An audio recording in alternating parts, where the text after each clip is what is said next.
everyone, welcome to today's webinar with Community Brew. I'm Layla, one of the campaign managers here at Birchal. And just before we get started, I would like to acknowledge the traditional owners of the land I'm based on today. Birchal is based on the lands of the Wurundjeri people of the Kulin Nation, and would like to pay our respects to the elders past, present, and emerging. Birchal is working with Community Brew on a crowdsourced funding offer.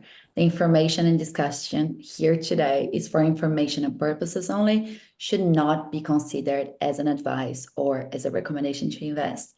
Please always consider your offer document and the general CSF risk warning before investing, and do your research. Now, how today's session is going to run. Mason will take us through a presentation of the business that will go around for 30 minutes. And then we're going to learn about everything about Community Brew, get an update of what happened since the last raise at Birchal, and also cover the plans after this raise. Then we're going to switch to a Q&A session. If you look at the bottom of your Zoom screen, you can see a little Q&A bubble. If you have a question during the session, please pop it in the Q&A box, and we'll answer that at the end. Lastly, we are recording this session, so if you have to jump off, a recording will be sent around. That's it from me. Very happy to introduce you to Mason. Thank you very much, Layla, and welcome everybody, and thank you for joining. I'm looking forward to telling more about the Community Brew story and what our plans are for the future. And so with that, I'll work straight into my presentation. The more the merrier when it comes to the questions as well, so make sure you load up that chat bubble, because your question might be something on someone else's mind, and that's valuable to answer for everybody. Okay, so let's get started. So the document I'm going through today acts as a precursor to our offer document. It forms our brand strategy. A lot of what you'll see in our offer document when our offer goes live will cover our strategy from a top level view, but today I'll go into a little bit more detail. So Community Brew is a product product-based company. So we solve an issue in Australia, which is the change in drinking culture around health and wellness. So today I'm going to explain to you a bit about our business and why we got started and what we do fundamentally. So many of you in this EOI process, I've come to learn, are actually avid fans of our products. So it's my delight to say that these three products have probably been enjoyed by the vast majority of you already. And we start off as being a consumer product company focused around authentic kombucha, functional drinks, largely focused around sugar avoidance, gut health, and general health and well-being. Our brands have been around for 9 years, and it's not surprising to me that many of our investors have known us for that entire journey and seen our business grow. These products were born out of a mission to change Australia's drinking culture, and that was by actually adding delicious non-alcoholic drinks into the market. And to very quick fanfare, we learned that our products were enjoyed, delicious, and a repeat purchase. And as a company, we decided to become formidable in the manufacturing space. And so we could release as many delicious, healthy products as we desire and see a market for. And so our business over time has grown, always championing this brand-led manufacturing capability. We specify in very clearly defined categories of functional drinks, non-alcoholic, and low to zero sugar products. So those are sort of qualities you will always see in Community Brew beverages. And when I say fanfare, it's quite significant. We've sold over 4.5 million units since we've started. That's a lot of repeat purchase. That's a lot of new customers to meet. And over the course of our time, we've accumulated over 1,000 wholesale customers. These are people like IGA, Farmer Jacks, Harris Farms, and Coles, who are ordering from us on a regular basis. So this is our active customer list. And those customers may have up to 35 products per store. So we have grown far beyond authentic kombucha and our functional shots alone. What you saw earlier was just a snapshot of what we produce. And what's fantastic about this active customer list is as we launch new products and new brands, we're able to go to that list of active customers and offer them our new innovations as well. And we have 3 new products in development. So we're not stopping at our flagship kombucha range. We know that health and wellness trends shift quickly. And being a manufacturer, we've built ourselves to be nimble and adaptable, that we can address those trends when they arise, so long as there is a commercial reason and a consumer reason. So our company journey has been in the making since 2012, when I first met Jared, my co-founder. He and I worked as managers of a health food shop. And so we know very clearly the retailer needs and the consumer needs, having been managers responsible for the purchasing of healthy foods. We also knew we worked really well together.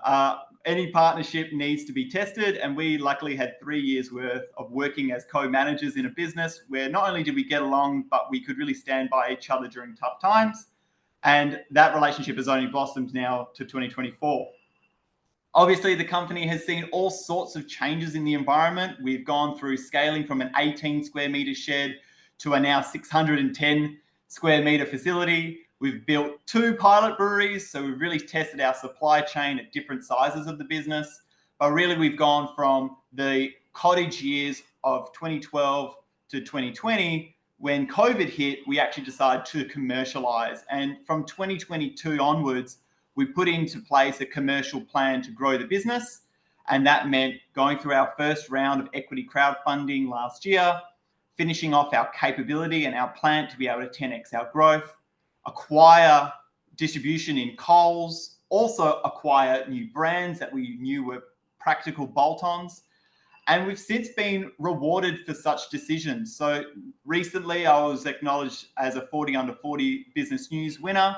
I was also featured on a major television show for Channel 9 representing Kommunity Brew. That was with Gordon Ramsay, if you saw it this year.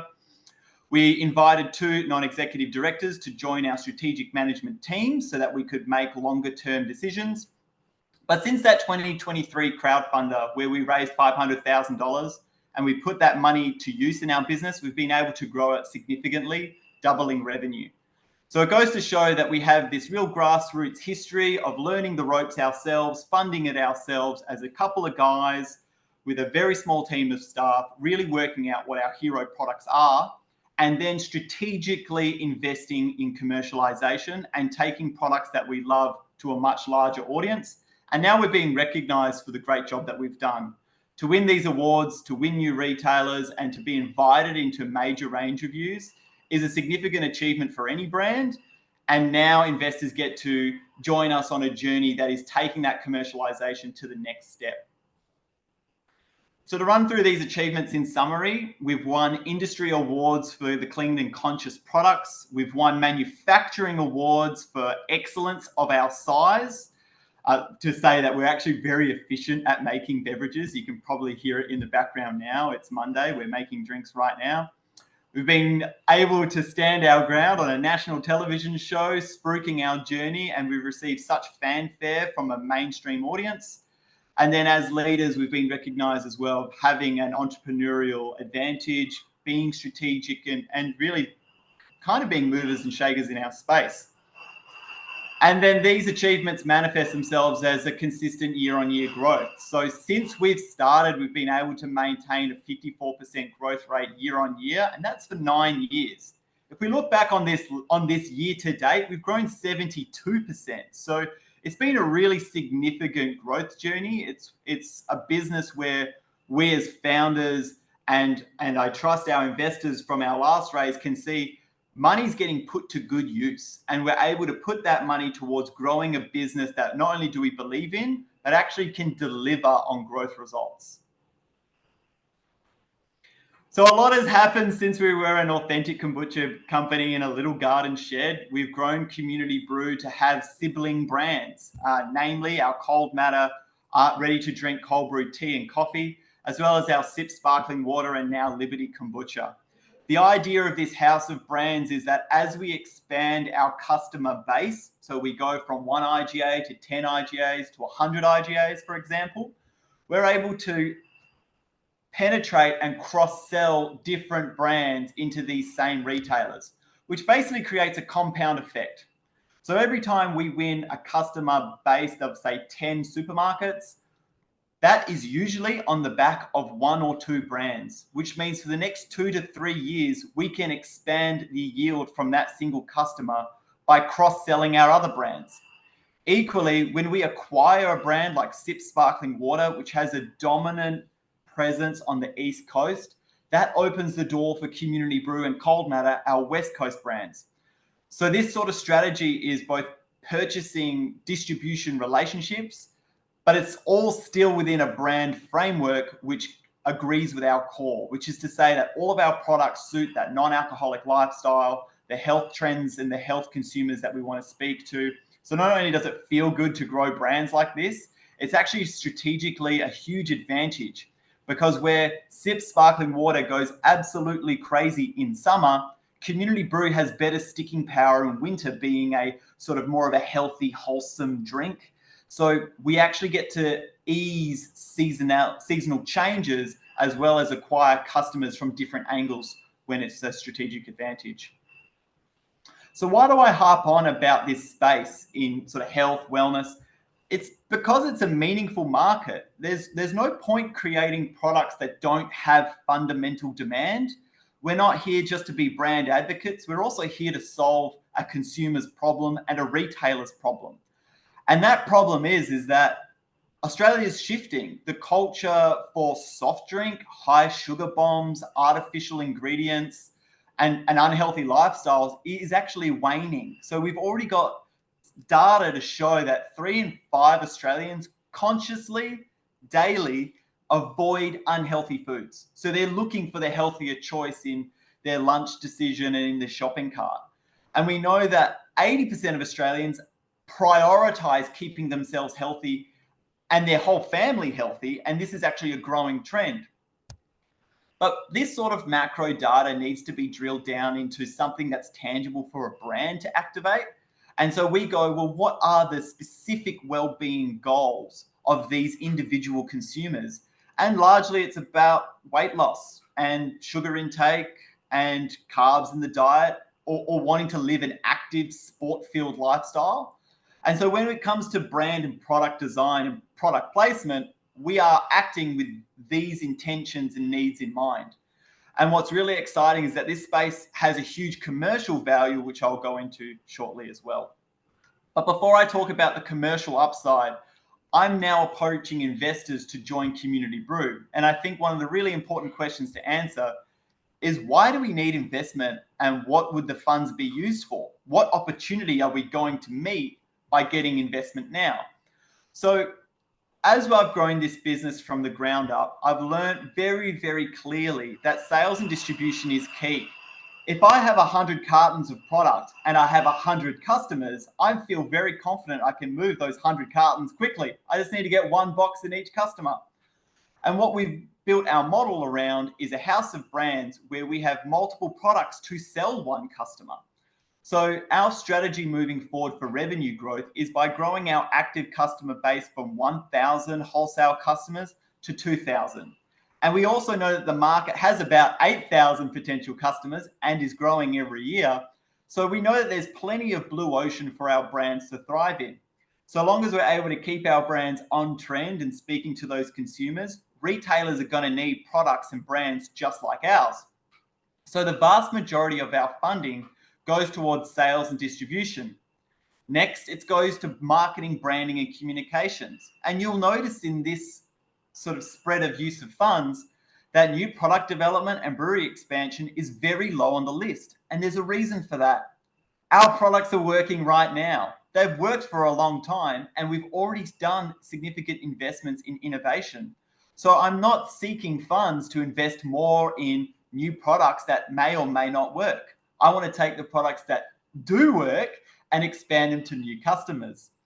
Equally, brewery expansion. It's a meaningful figure, 12% of investment, but that's because our capability investments have already been made. We don't need more equipment to make more sales, but more equipment will make our lives easier. So it's a delicate balance of not over-investing in machinery that doesn't have a yield for potentially months, most likely a year or two. And that's why working capital is actually more meaningful than brewery expansion. Working capital funds our ability to expand inventory, purchase goods in advance to deal with seasonal fluctuations, but also ride the waves that are business and be prepared with a war chest for changes or opportunities that come up. It's still not the most meaningful size of the pie, but we know that working capital is important to keep liquid so that we can actually make use of opportunities as they arise. So let's talk about our growth strategy, and I'll get to the opportunity ahead of us. As I've discussed, our brand and our innovation pipeline is already well funded and well invested in. So that's phase one of our plan. And we've already achieved that, although we'll keep it in maintenance. Phase two was operational efficiency. That's moving into the premise I'm in right now, where we have 10 times the scale of last year's figures. So we feel very comfortable here, though there will be small, minimal investments in this area over time. Right now, it's all about phase three, which I'm sorry, we have a typo here. It says brand and innovation. It should say brand distribution and awareness. Forgive me, sometimes we make graphic design errors. Brand distribution and awareness is all about pounding pavement and doing marketing strategies in territories like Queensland and New South Wales, where we see high growth potential and high growth record. That's where we want to send our money. That's where our 75% of attention is focused. So if you ask our sales team, our marketing team, everybody in our team knows that 75% of our attention needs to be looking at Queensland and Sydney and our high growth markets to build distribution and build awareness. So this is a little graphic that explains what the growth pathway is for a business like ours. One thing I want you to know is if you invest in Kommunity Brew, what happens? What does the capital do for the business? Where is our business going? So right now, the black line you'll see is our trajectory of revenue.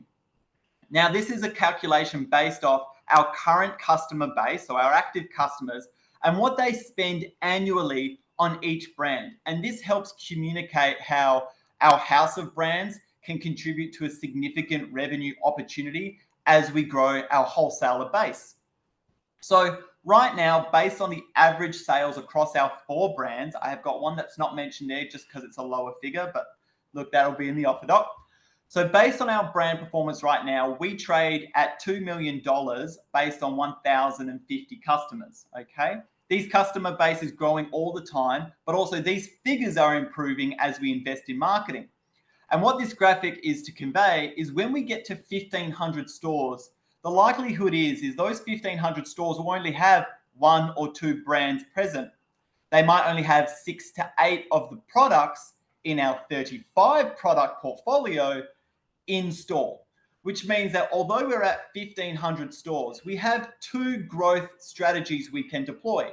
1, grow more stores with our hero brand, or 2, take those existing stores and sell more products to those customers.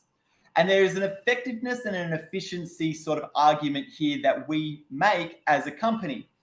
It is far more efficient to send 35 products to 1,000 stores. But the reality is the retailer may not be ready for all of those stores yet. So what do we do in the meantime? We look for new stores. And it also speaks to how do we select which stores to target. We go for stores that can achieve 35 products worth of ranging, which usually means we're going for premium, high-end, non-discount stores first. And so with this strategy, we can decide year on year which is more economical for us to have as a primary and which should be our secondary.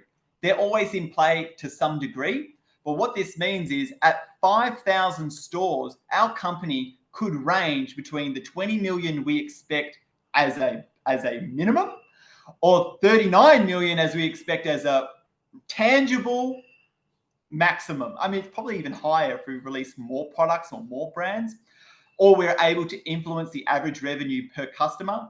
But what this slide conveys is that there's a spectrum of performance we have. And we are very confident in this black line in what we can achieve as we expand our number of stores. So let's talk about the overall market. There's a reason I left the fact that we're in a $7 trillion wellness economy this late in the presentation. And that's because some of these larger figures can be really glorious to look at. But the reality is we're not going to control 50% of a $1 trillion industry. We're going to be targeting the real potential, which is down here in the carbonated soft drinks, iced coffee, and non-coffee products. So these and so non-carbonated soft drinks and like. This is our real market in which we play. And the important figure to see on this slide is that Australians are actually really high spenders when it comes to wellness products, including food and bev, on a per capita basis.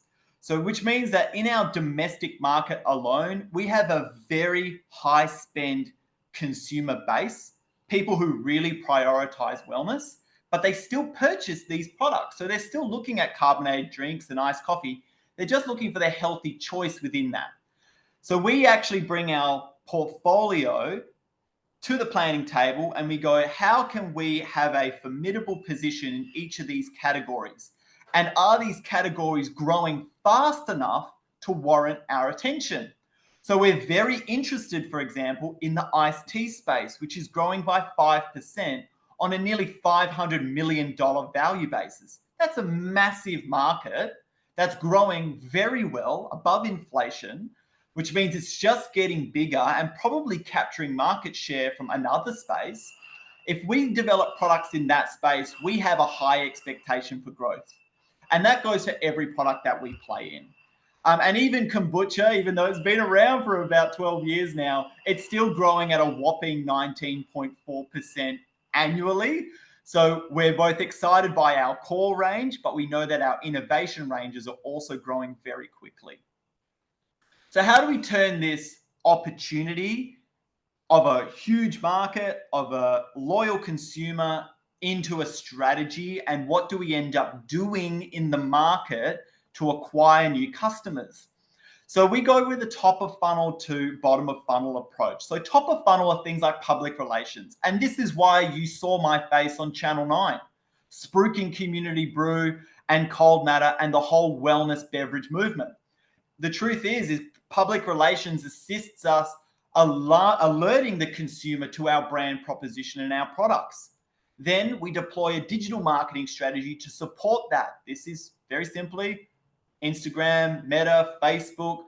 We will soon embark on TikTok. It's a little young for our audience, but there will be a TikTok play as well. But that digital marketing helps tell our story to a loyal base of customers and really get them understanding the trends we play on, the taste and enjoyment of our product and the use of our products. And then we look at shopper activation. And this is something we excel at. Every single week, we have an advocate, one of our employees, going to stores and setting up demonstration tables where people can try our Cold Matter iced tea or our Community Brew kombucha.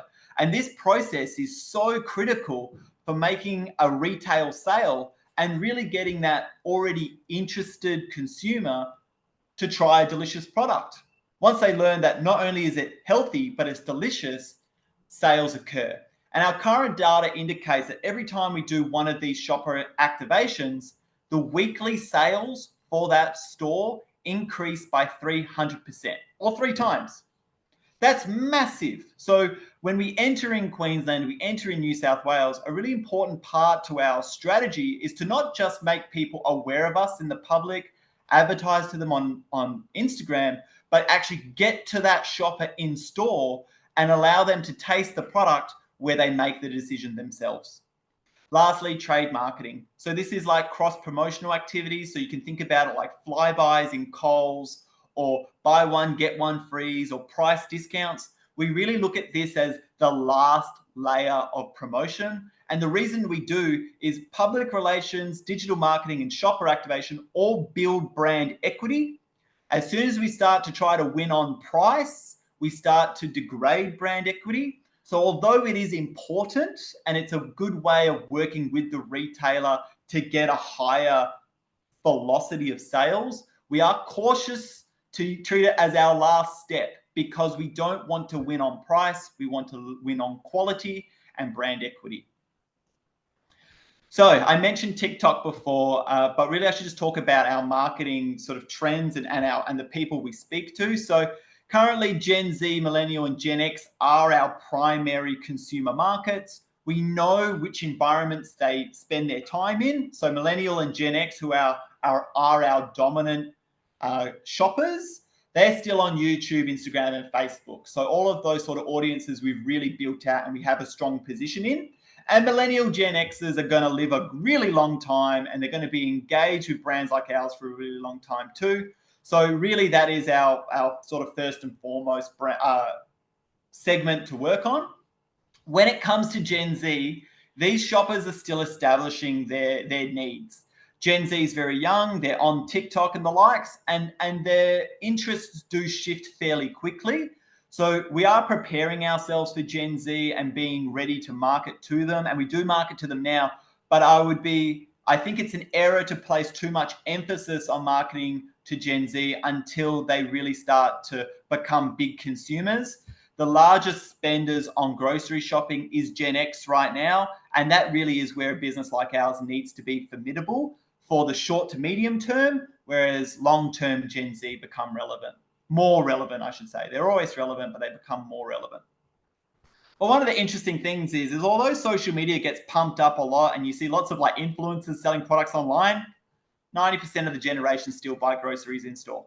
So although e-commerce is growing for Coles and Woolies and we have a position there, you're still seeing 90% of the volume go through in store. And that's why that shopper activation is so critical, because at the end of the day, people make decisions when they're looking at a shelf, not just when they're on Instagram.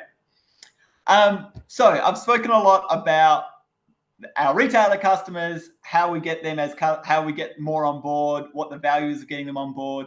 What I wanted to throw in here is our innovation framework. A lot of EOIs have expressed sort of like concern, like, oh, once we hit the big league as a kombucha company, are our products going to change? Or how do our values and ethics sort of come into our products? And that comes into our innovation framework. So our existing products and our new products will always meet these criteria. So number one, we know that sugar needs to be avoided. There's already far too much in the Australian diet. We don't ever want to be artificial. So no artificial ingredients, preservatives, and the likes in our products ever. Kommunity Brew has always wanted to be allergen friendly, and we're going to keep it that way. That also means vegan. So we don't want to be using animal products in any of our drinks. It's just I'm not a vegan, but basically it's to suggest that we are an inclusive brand. So making sure that we are allergen friendly and dietarily friendly is really important to us. Pure. What you see is what you get. We want to make sure that all of our products can be seen as pure, and that means really natural, really, truly natural. Flavorful. If our products aren't delicious, they shouldn't be on shelves. So health is our objective. Health is such an important part of our mission, but ultimately our drinks need to be delicious and, where possible, functional. Right now, we've been able to achieve functional drinks across the whole range, but we really do think food is medicine and health is wealth, and we want to make sure that we're not just making something that's a delicious indulgence, but it's actually got some sort of benefit to the consumer. And by meeting this innovation framework, not only do we keep to our core brand values, but we also tap into those trends that make our business commercially viable. So what does this mean moving forward in terms of what we will release? Now, you saw this is just 6% of our use of funds. So I want to get the message across that our primary business model is grow our existing business, but we're a manufacturer. We have the ability to do new product development very cheaply or very affordably. Our general manager is a qualified food scientist. My background's in health science. My business partner is in naturopathy.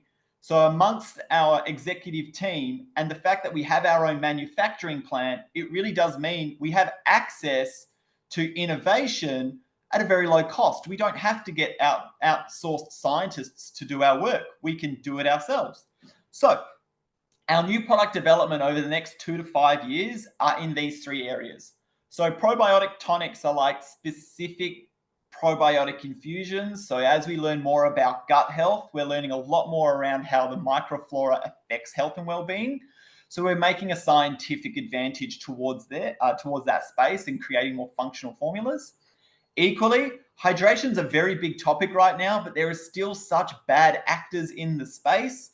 So I'm sure everyone knows that Mountain Blast by Powerade is not a natural product. It's not a natural flavor.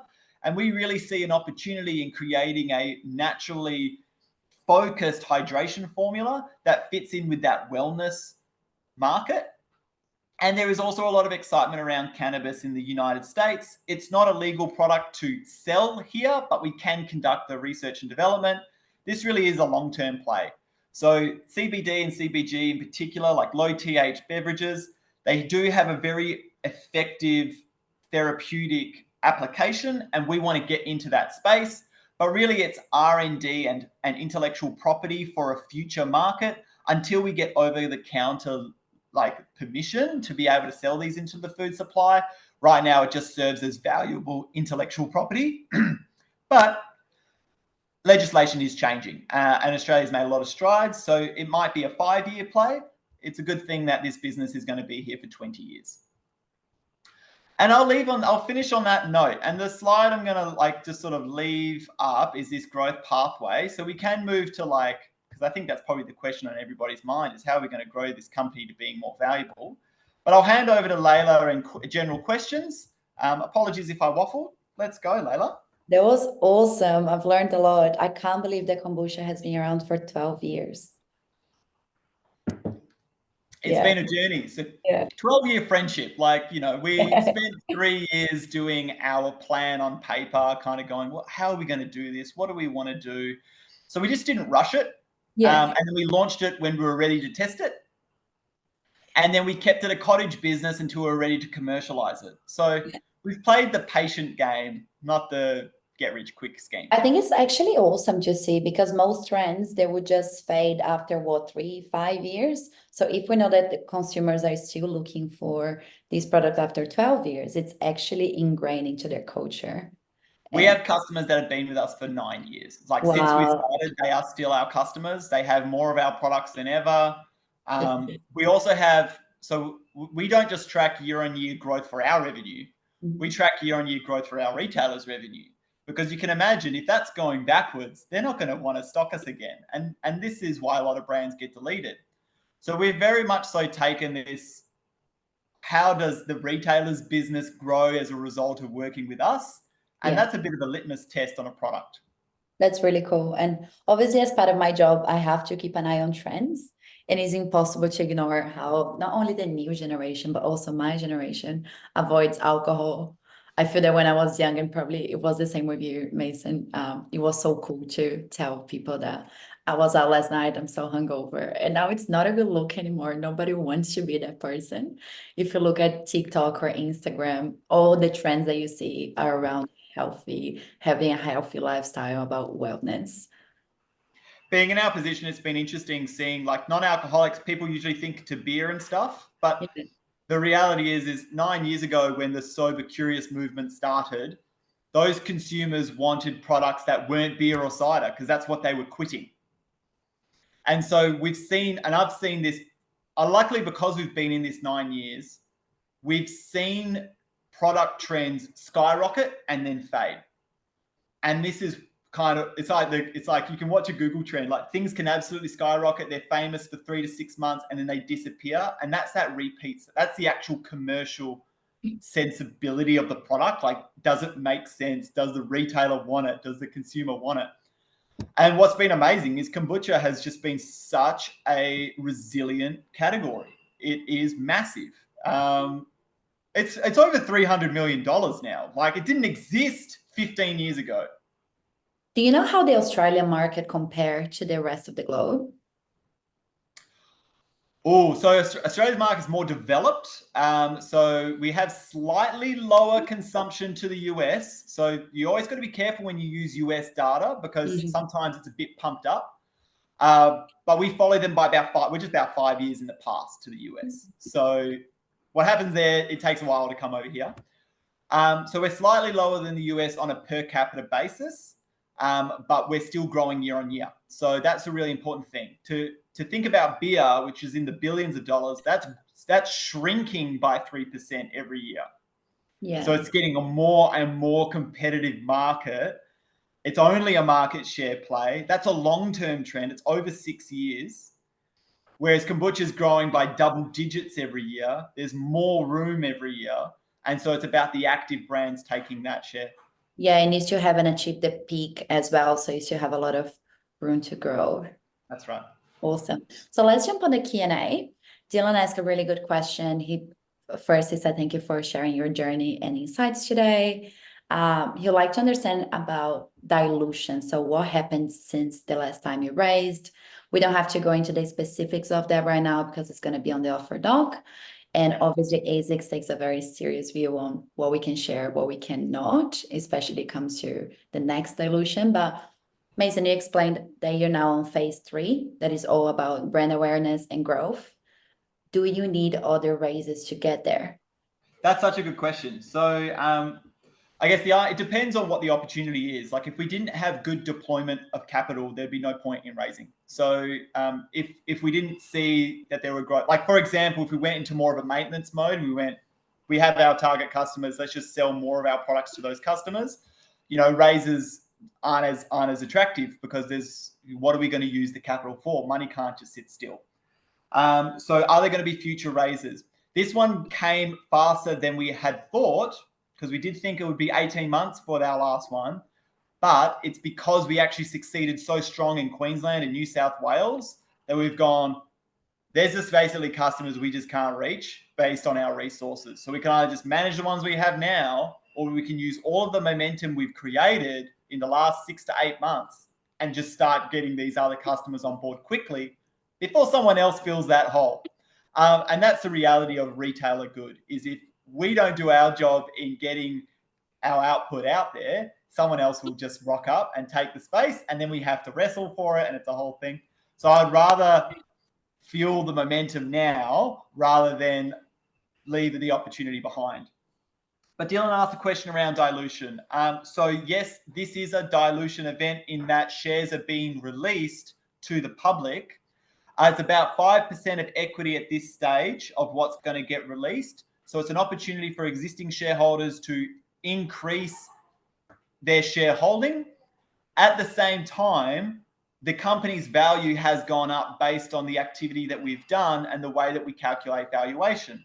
So all existing shareholders will see an appreciation in their share price, and that will outweigh the negative effects of the dilution. So yes, there's a dilutionary event, but the share price has gone up by so much, it's actually going to still be a net positive to shareholders. So I hope that answers Dylan's question. There is no pressure to reinvest in order to keep your percentage. Your percentage of control is probably not the thing you should be too concerned about. It's really the value of your investment. Has the company increased its value? Yes. So your shares are now more valuable. 100%. That's the way to go. Dylan left another really good question as well. How do you think your core product, the kombucha, stacks up against the other competitors? And he mentions a few, but the main one is Rock and Hippie. Oh, fantastic. Okay, so we do regular, look, there are many great products out there.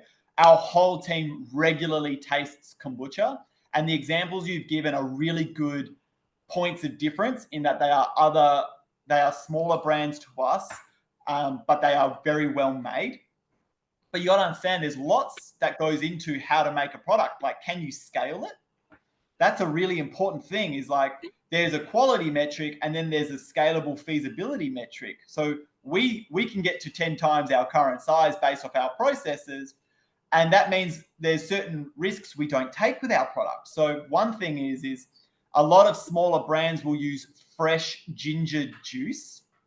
Tastes amazing while it's fresh. But when you have a live fermentation over time, the quality of that product changes substantially, and it can actually be quite risky. And I don't want to introduce that risk to shareholders, myself, to the public.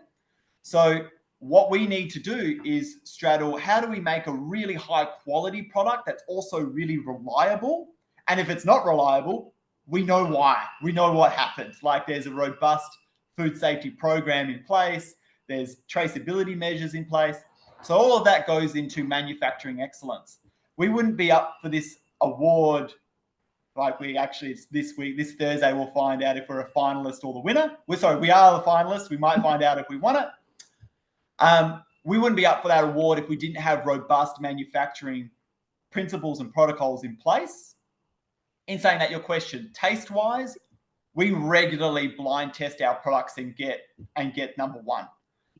The retailers regularly choose us as the best tasting kombucha they've had. But I got to say, taste is subjective. I'm very proud of what we make. Our team think it's delicious, but it is subjective. Great answer. Mason, you mentioned today, and you never told me that before, that your background is in health science. So curious to know more about that and how do you feel that your personal background influenced, say, the company? Sure. So the reason Jared and I became friends was we were running a health food store in Fremantle, and he was studying naturopathy and I was studying nutrition. We were doing our fields for 3 years, and we got to our clinical hours and by the time we got to 3 years, we also came up with a business plan. We were like, are we going to go quit our jobs and do clinic hours? Or are we going to go start this business together? And we decided to start the business together. But what we gained was 3 years of all the academic research we'd done into health and physiology, pharmacology, herbology, and we went, this is the way that we're going to make our product. So we weren't making it from with a chemistry background. We were learning about it from a health and wellness background, and that's the sort of the anchor for our product decision choices. So basically, we will never release something that we feel is a risk to anybody. We would never release something that doesn't actually promote their health outcomes. And if there's something that needs to change, because I subscribe to a lot of medical research, if there's something that comes out and it needs to change, we deploy it as quick as possible. Mm-hmm. Luckily, that hasn't happened, but we've made some good long-term decisions early. But that's how it influences our product design is, I'm a 33-year-old that hasn't drunk alcohol for 9 years. I was vegan for 7. That plays into the sort of consumer products we want to release out there. It takes into account health, well-being, but also socio-environmental factors. So it's not only a core belief of the business, it's a core belief of yours as well.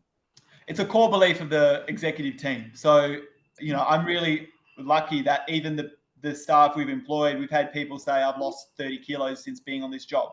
Why? I quit beer and I now don't have as much sugar.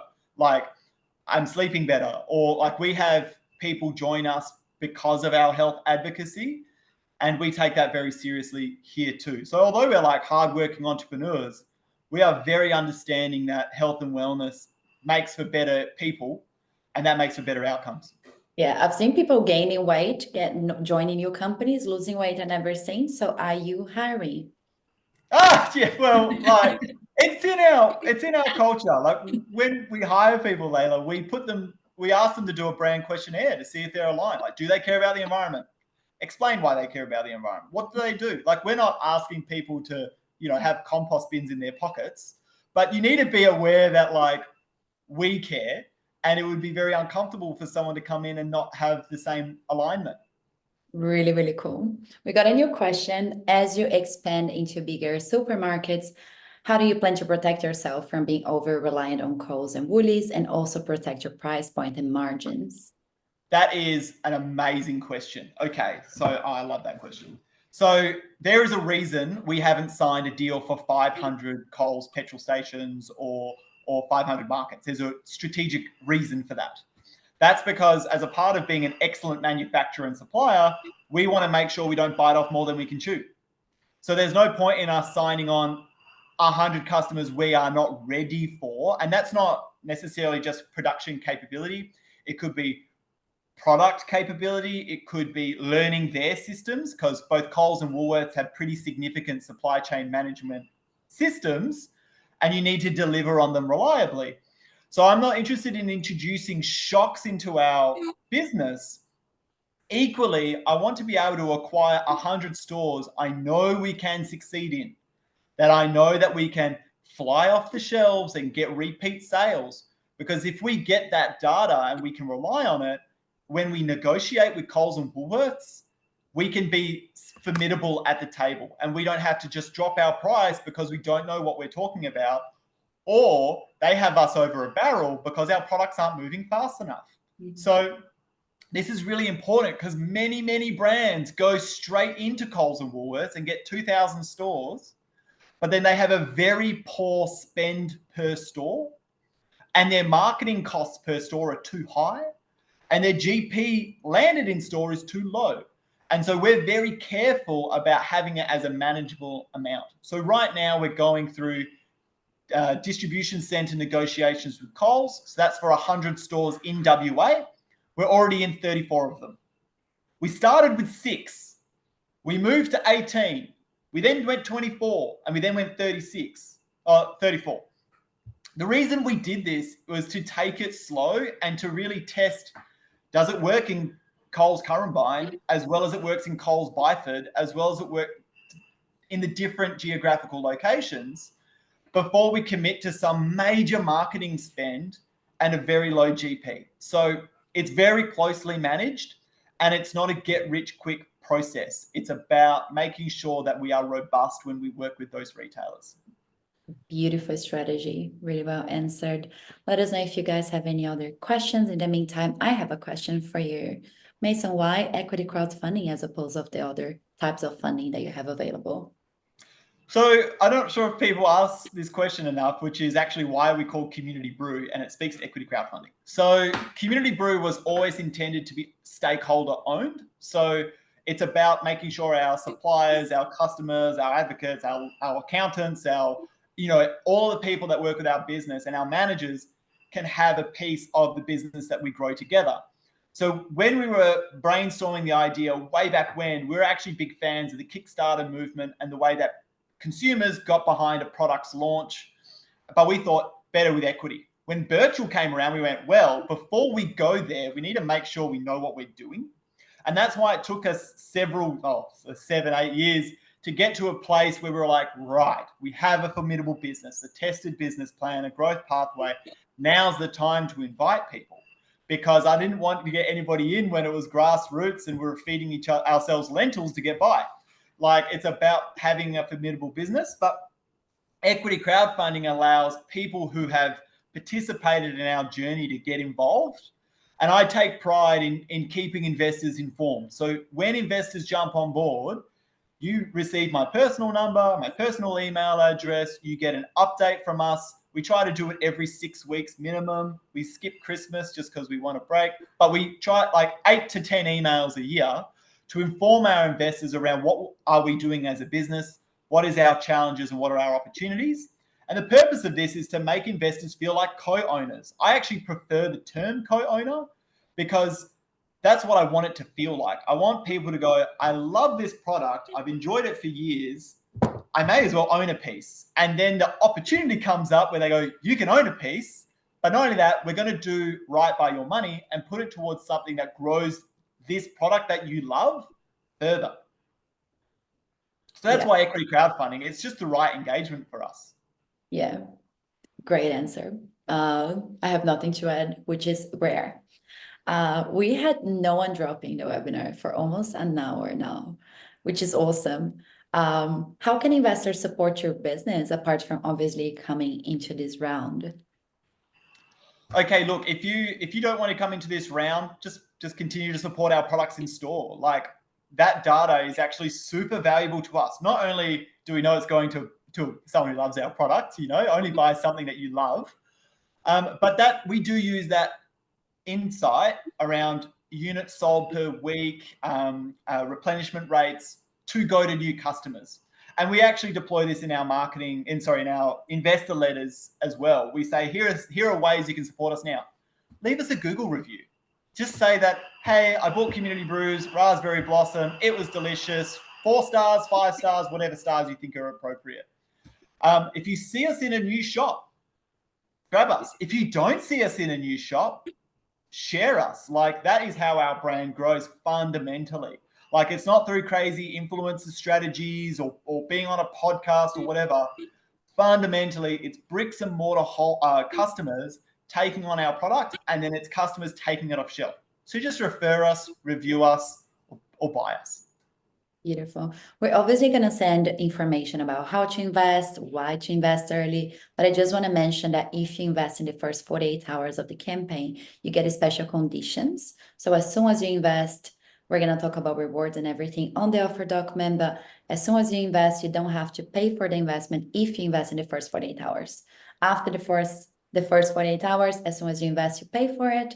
But before, we kind of have this invest now, pay later business, kind of to help the early supporters as well. That brings us to the end of this session. Thanks everyone for joining. I hope this was insightful. And thank you so much, Mason, for taking the time. We know that we have a lot going on, running a business and having a life. So we really appreciate your time. Thank you, Layla. And anybody, if you haven't got my emails already, just send me an email or give me a call if you've got my contact information. I'm here to make sure you feel informed. So there's no closed information. Just request. Yeah, Community's Brew expression of interest is open now, and you get more information about the company, priority investment, and special conditions to invest, as I mentioned before. So if you haven't expressed your interest yet, go on Birchal's website and do it now. Thank you, everyone. Hope you enjoy the rest of your day. See you, Layla. Thank you, everyone.